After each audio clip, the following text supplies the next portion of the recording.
Assalamualaikum warahmatullahi wabarakatuh. Baiklah, saya M. Fikri Arsyad dengan NIM 216. Aku Afif Rahman Fadila dengan NIM 219. Baiklah, kami akan menjelaskan yaitu redistribusi tanah dalam kerangka land reform, tantangan dan hambatan hukum di era otonomi daerah. Langsung saja, yaitu apa itu redistribusi tanah? Yaitu upaya menyeluruh menata ulang hubungan hukum dan sosial untuk memperbaiki ketimpangan penguasaan tanah. Nah, masalah utamanya itu adanya minimnya akses masyarakat kecil terhadap lahan produktif. Lalu ada konflik agraria berulang dan adanya ketimpangan sejak masa kolonial hingga sekarang. Nah, di era otonomi daerah itu memiliki peluang seperti kebijakan dapat disesuaikan dengan kondisi lokal. Namun, ada tantangan, yaitu ketidaksinkronan kewenangan pusat daerah dan koordinasinya juga masih lemah. Dasar hukumnya itu UU PA nomor 5 tahun 1960 dan PP nomor 224 tahun 1961 dan Perpres nomor 86 tahun 2018. Nah, rumusan masalahnya yaitu satu, bagaimana perubahan kewenangan pusat daerah mempengaruhi pelaksanaan redistribusi tanah. Lalu yang kedua, apa tantangan dan hambatan hukum dalam implementasi serta dampak faktor regulasi, kelembagaan dan sosial. Yang ketiga, yaitu bahas saja langsung transformasi pengelolaan pertanahan. Nah, sebelum otonomi daerah itu adanya sentralisasi penuh di pemerintahan pusat. Lalu ada birokrasi vertikal dan terpadu, lalu ada keputusan strategis di tangan kementerian. Nah, setelah otonomi itu di pasca 1998 itu adanya desentralisasi kewenangan ke daerah, lalu daerah tangani identifikasi prioritas, lalu pelaksanaan. Nah, yang ketiga itu adanya paradigma berubah dari sentralistik menuju desentralisasi. Nah, latar belakangnya itu adanya tuntutan demokratisasi pasca reformasi untuk pemerintahan lebih dekat kepada rakyat dan transparan dan akuntabel. Nah, lalu ada peluang dan tantangan di desentralisasi. Peluangnya yaitu adanya adaptabilitas lokal, seperti sesuai karakteristik sosial ekonomi setempat. Lalu yang kedua adanya kenali ketimpangan dan konflik lebih cepat. Lalu yang kedua adanya partisipasi masyarakat, seperti melibatkan organisasi tani, lembaga adat, dan masyarakat sipil.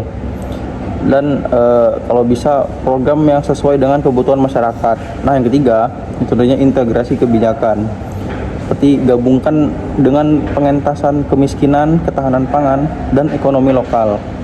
Tantangannya yaitu adanya satu, ketidakjelasan kewenangan, seperti tumpang tindih wewenang pusat daerah, konflik vertikal dan horizontal antar instansi. Lalu adanya tidak ada mekanisme penyelesaian sengketa kewenangan yang efektif.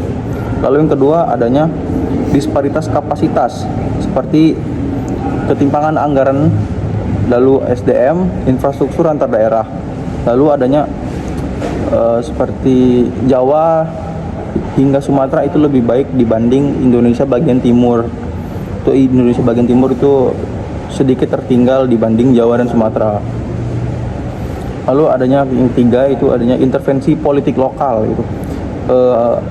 Ada tekanan elit dari lokal dan pemilik modal. Lalu adanya korupsi, nepotisme, dan praktik makelar tanah. Lalu ada keberpihakan pada kelompok berpengaruh. Nah, hambatan hukumnya yaitu adanya problem harmonisasi sektoral, bagian konflik antar regulasi, yaitu ada undang-undang kehutanan, perkebunan, pertambangan, dan investasi tumpang tindih. Status tanah objek land reform itu menjadi ambigu. Contohnya seperti kawasan hutan dengan tanah garapan masyarakat turun-temurun. Lalu ada izin perkebunan dengan hak ulayat masyarakat adat. Dampaknya yaitu adanya proses identifikasi objek tanah melambat. Lalu adanya ketidakpastian penegakan hukum. Lalu yang ketiga adanya konflik kewenangan antar instansi. Nah, Undang-Undang Pemerintahan Daerahnya itu nomor 23 tahun 2014, yaitu Perda sering tidak berjalan dengan peraturan pusat. lalu adanya batas kewenangan tidak dijabarkan secara operasional. Saya rasa cukup dari saya, akan lanjutkan dengan teman saya. Oke, selanjutnya ada hambatan teknis dan kelembagaan. Itu ada yang satu, krisis data pertanahan. Itu ada data tidak akurat dan tidak terintegrasi pusat daerah. Dan yang selanjutnya, tingkat pensertifikatan baru 60% dan puluhan juta bidang tanah belum terdaftar. Data tersebar di berbagai instansi atau bisa disebut juga BPN dan Kementerian LHK dan lain-lainnya.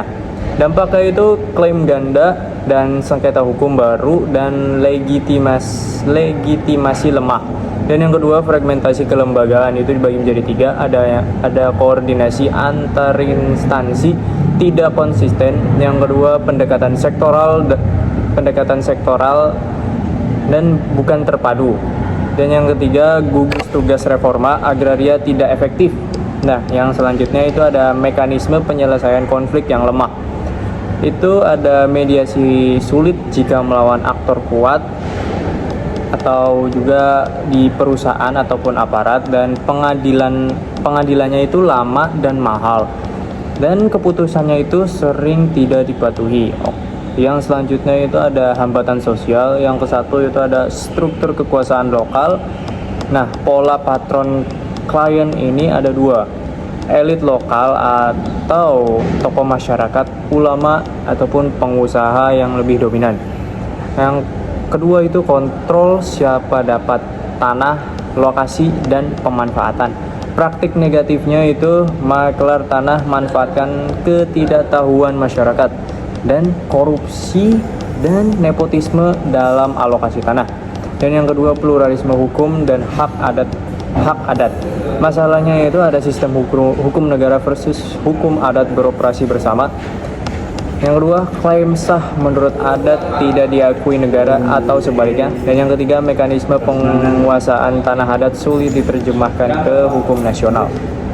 Dan pengakuan hukumnya itu diatur UU PA dan putusan MK nomor 35 PUU X 2012. Praktiknya itu verifikasi rumit, persyaratan yang memberatkan.